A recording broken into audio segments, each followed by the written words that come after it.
Hey, old man over there. Leave your beautiful wife behind and go out of the blue. It happened. For hefty thugs were lecherously looking down at my wife, almost salivating at her. In stark contrast, my youthful looking and petite wife, who you wouldn't believe is over 40, was clearly attracting the attention of these young men. On the other hand, I, approaching my late 50s, have a look that's not quite fitting for my wife. Sometimes I'm even mistaken for her dad, which paints a picture of a rather plain-looking guy. Here, it seems I'm recognized as her husband. It might be a tad inappropriate given the situation, but there's a part of me that's a bit relieved. Since her younger days, my wife often caught the attention of men, so such flirtatious approaches are probably nothing new to her. But witnessing her getting hit on right in front of me is something I've never experienced, leaving me momentarily lost in thought. Ignoring them probably wouldn't make them back off, and shouting would be undignified for a grown man. They told me to leave, but as I remained in place, one of the impatient young men reached out for my wife. At that moment, she pushed his hand away, asking, "Are you ready for this?" Almost in harmony, the thugs voiced a collective hug, but the same words inadvertently came out of my mouth. Looking back, this incident became the catalyst for me regaining control over my life. My name is Bob. I'm turning 57 this year. At 6'3", I'm considered tall for my age group. I still have decent muscles, and while not exactly agile, I believe I have a good amount of dexterity. Thus, even if I get hassled by some pink, I'm not easily intimidated. The reason I still maintain a muscular physique at this age probably stems from my time in the military when I was younger. I served in the military, it seems at one point. I was deployed to a country long torn by civil war. There, under the orders of rebel forces, civilians engaged in gunfights, with even children exposed to danger daily. While the locals might have had reservations about trusting a foreigner like me, I did what I could, genuinely wanting to protect them, apparently. The repeated apparently and the uncertain details stem from a reason I lost my memory and my right arm there. I found myself waking up in a hospital bed when I started remembering things. Seeing myself covered in bandages was more painful than the actual physical pain, but beyond the pain, not remembering who I was even harder. Name. I can recall words I hadn't forgotten. I could understand. I knew the names of things I saw, and I understood the basics needed to live. But that was it. Who am I? Where am I from? Every trace of my identity had been wiped clean. How am I supposed to live now? Amidst the despair, my sole beacon of hope was my wife, Catherine. Throughout my hospitalization, she visited me daily, never missing a day. At that time, I wasn't married, and honestly, I didn't even know who she was, but she was always by my side. Even if you forget about me, it would be great if we could make a lot of memories from now on. That's what she told me. When I was discharged from the hospital, we get married, and she took on my last name. Having lost part of my body and my memory not coming back, I naturally had no place in the military and had to be discharged. I was then given a large amount of compensation. It was enough money that if I was frugal I could live without working for the rest of my life.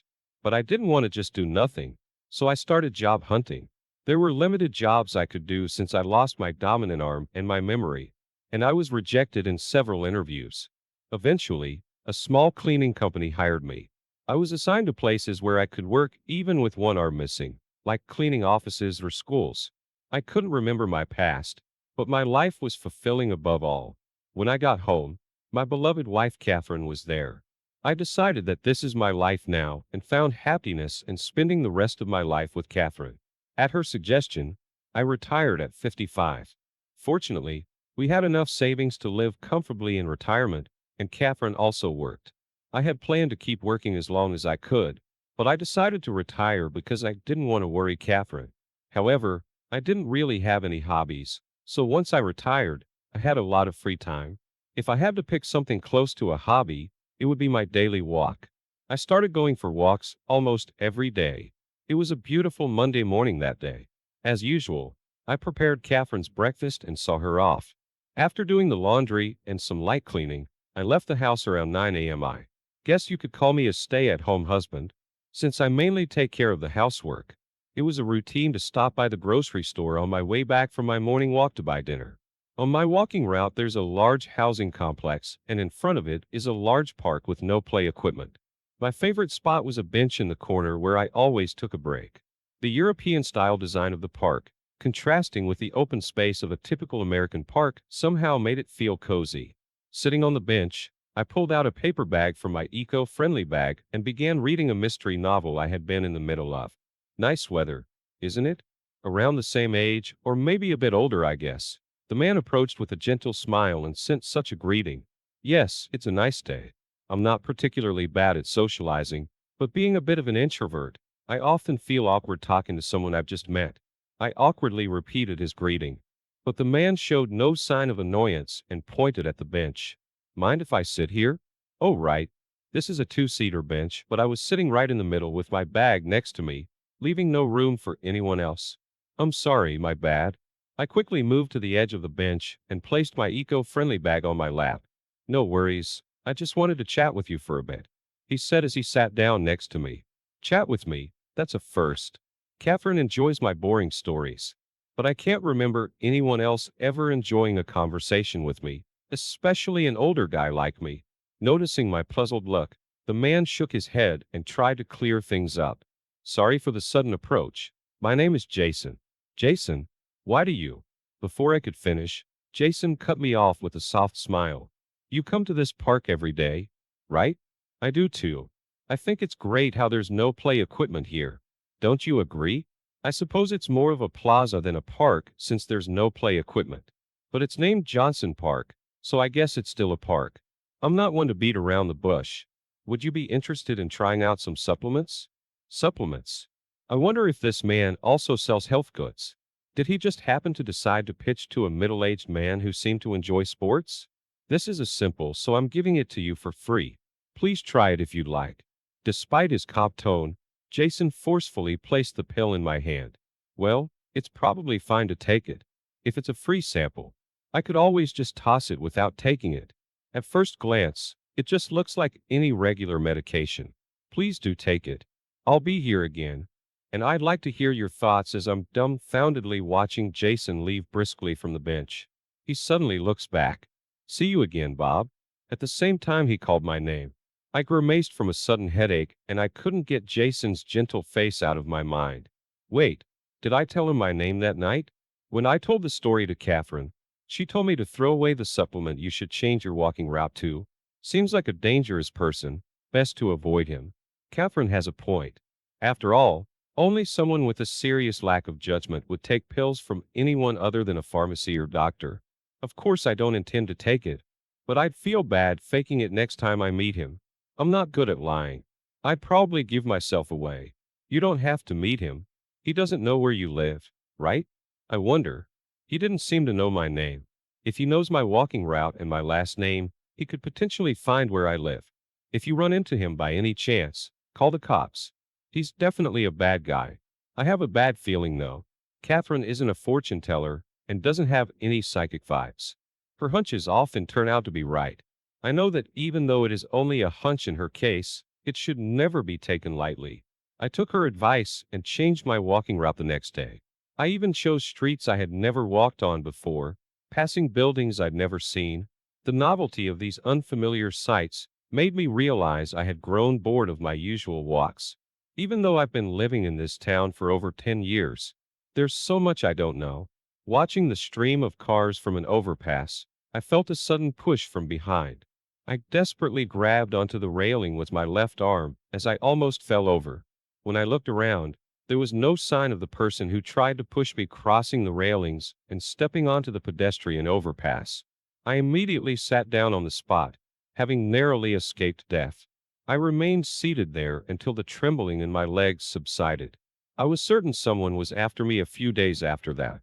Near fall from the overpass, flower pots falling from above, being pushed while waiting at the lights. I managed to dodge these threats, but what I couldn't forgive was someone trying to set my house on fire. Luckily, I noticed right away, and it was just a minor fire. But now there's a chance my wife is in danger too, so I reluctantly called the police. Of course, they can't provide 24/7 protection, but they said they'd increase patrols and be ready to respond if anything happens. Having some surveillance is somewhat reassuring. Honestly, I'll be fine as long as Catherine is safe. That's all I care about. And then for about a week things were peaceful. Maybe they got scared off seeing the police around our place. That's fine by me. As long as they stay away, it doesn't matter if they are caught or not. There's been no contact from Jason and no incidents either. Catherine seemed relieved too, and we resumed her normal lives. Then out of the blue, how about we take a vacation? I could get some extended time off. She suggested an overseas trip. Catherine's desired destination was Spain. We had discussed going there for our honeymoon, but given the uncertainty at the time, we decided against depleting our savings. Instead, we opted for a trip to Savannah, Georgia. During that trip, Catherine fell in love with Savannah and has visited there several times since. I assumed this time would be another trip to Savannah, but was surprised it was abroad. It's fine, let's go. We couldn't go abroad on our honeymoon. In fact, it's been almost 10 years since our last trip, I remarked. We both had jobs and rarely got time off together, so it had been quite some time since our last real vacation. Watching Catherine excitedly planning to buy new outfits and bags for the trip made me smile. And I too began to look forward to the trip. Traveling abroad? I glanced at my right arm, which was missing from the elbow down.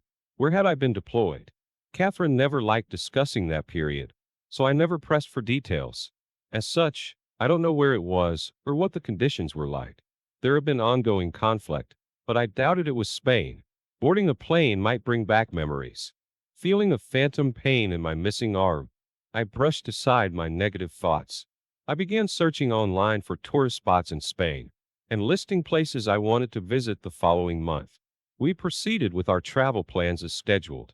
Arriving at the airport 2 hours before a flight, we decided to relax in the lobby. A week-long stay. Though it wasn't my first time abroad, I'd lost my memories of it. It felt like the first time I hoped I wouldn't feel homesick.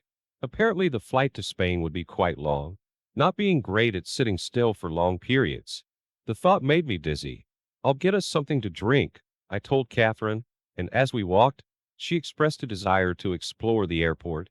Even in her 40s, she hadn't lost her childlike enthusiasm. Chuckling, I walked beside her as she cheerfully linked arms with me. Hey, old man, why don't you leave that beautiful lady and go home? A voice suddenly interrupted. A group of men stood directly in front of us. Startled, I stepped back, pulling Catherine with me. She stumbled and fell backward. I quickly knelt beside her, supporting her back, and looked up at the men asking, "What do you want? Didn't you hear? Guess old folks have trouble hearing." One jeered, laughing loudly. "What was so funny? We'll take care of her now. You can go, old man." With a shooing gesture, as if driving away an animal, one of the men reaches out to Catherine. However, Catherine forcefully pushes his hand away. Staring the men down with an uncharacteristically sharp tone, she says, "Are you ready for what's coming?" Huh. Not just the men, but even I was taken aback. Could Catherine have martial arts training I didn't know about? We've been together a long time, but I'd never heard of such a thing. But then again, maybe she had learned some when she was younger. Could it really be that a showdown is about to unfold right here? No way she wouldn't ruin the upcoming vacation. She was so looking forward to it after all. Besides, I can't even imagine her getting into a physical fight. Does that mean it's up to me to step in? Stunned, I stare at Catherine's face and she stares right back. Her expression seemed a mix of emotions, hard to describe. Our eyes locked for a few seconds, but suddenly Catherine looks away. Biting her lower lip, I can't completely understand the feelings of Catherine, and for some reason, the men don't seem to take any action either. The situation is in a stalemate with everyone in the vicinity feeling awkward. "Sorry, I apologize, but why are you apologizing?" Confused, I try to ask Catherine for clarification, but the men seem to have run out of patience. "Hey, don't ignore us like that." A man roughly grabbed my jacket collar and forced me to stand. His strength, coming from what appeared to be a nearly 65-pole frame, was just as imposing as he looked. One solid hit from those massive arms could knock anyone out. "Come at me, man." Surprisingly, he let go of my collar and wanted a fair fight. What is he thinking? I can't even understand Catherine's intentions.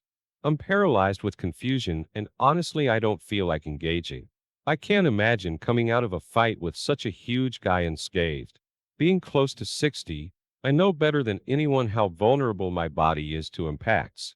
Seeing my distress, the man did not hesitate and raised his first. Anticipating the damage to my left cheek, I cringe. But suddenly, everything around me moves in slow motion. His right hand is slowly coming at me. Seeing his attack, my body reacts on its own accord. My left hand lands a counterpunch, almost like it's being drawn in, right into his left chest. The next moment he was lying in front of me, eyes rolled back. My heart is pounding. I tried to calm myself, but strangely, my mind was incredibly calm. It felt as if I wasn't myself, as if someone else had taken control of my body, making everything seem so distant.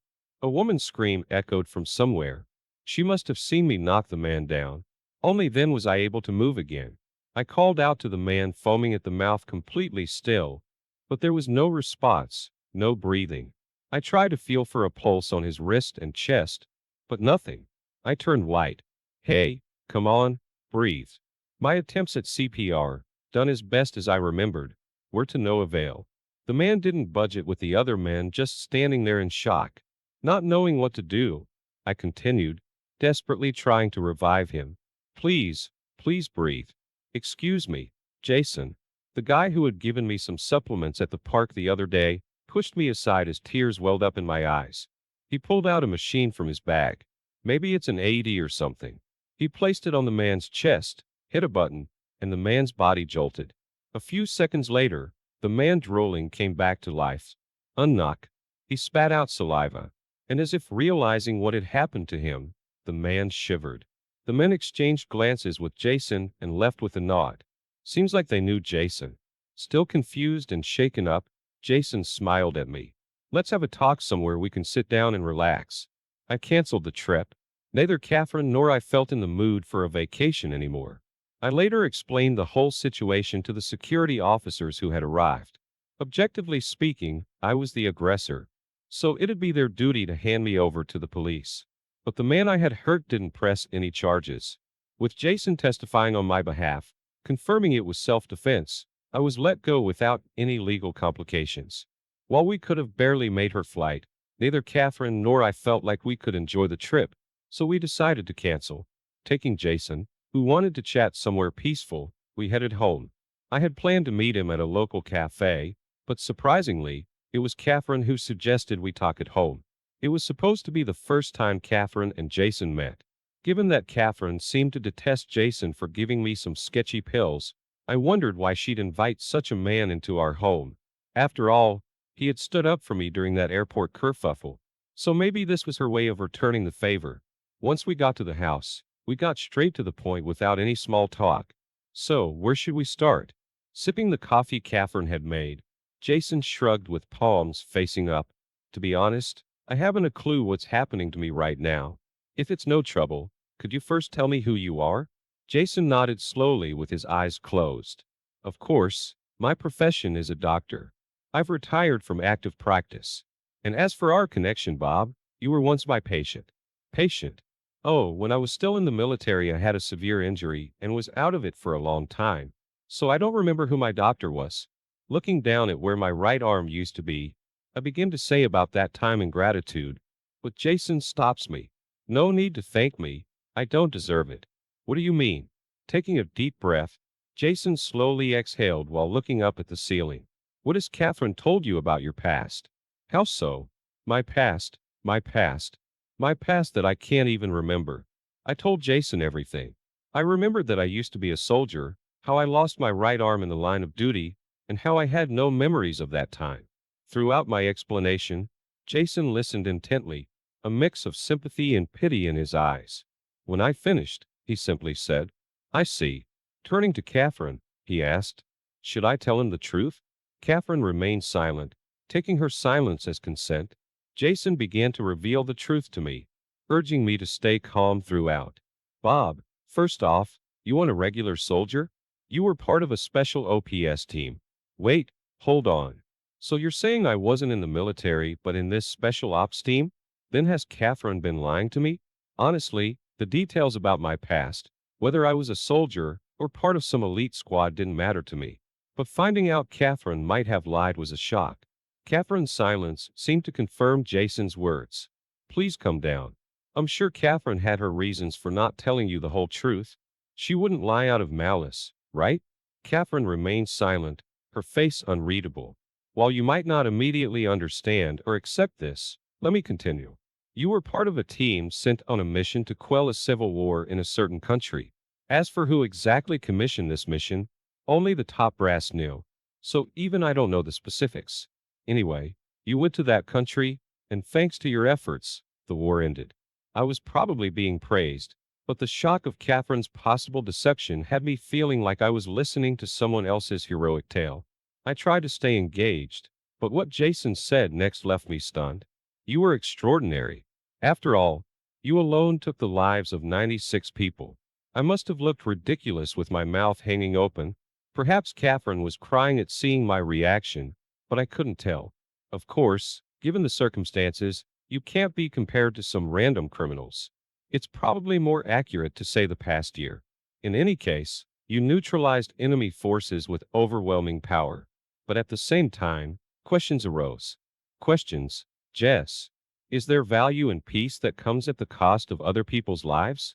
Taking other people's life. Yes, I had been prepared for the possibility, especially since I believed I had lost my arm in combat. But 96 people. That number was too high and I couldn't hide my shock. Bob, it's all in the past. You don't need to feel guilty about it now. But the main point is yet to come. I couldn't imagine anything more shocking. My breathing became erratic and my vision blurred. My brain, unable to accept reality, seems to be trying to escape by blacking out. Bank with a loud noise, I slapped both of my cheeks. Tell me, please continue. I'll never run away. I'll face my past. Someone from the top of the organization has ordered that you who are injured and recuperating be taken out. Why target my life? A soldier must not have individuality. That should be the same for any unit. If each starts questioning their actions, the chain of command, one function in the entire unit could fall apart. I'll skip the details due to the length. Firstly, the reason you got injured was that in battle you showed such an overwhelming presence that the remaining enemies couldn't tolerate. From a momentary lapse in judgment, you were ambushed by multiple enemy soldiers and lost your right arm. I felt a pulse in my upper arm. The local hospital was ill-equipped, and the treatment given was only temporary.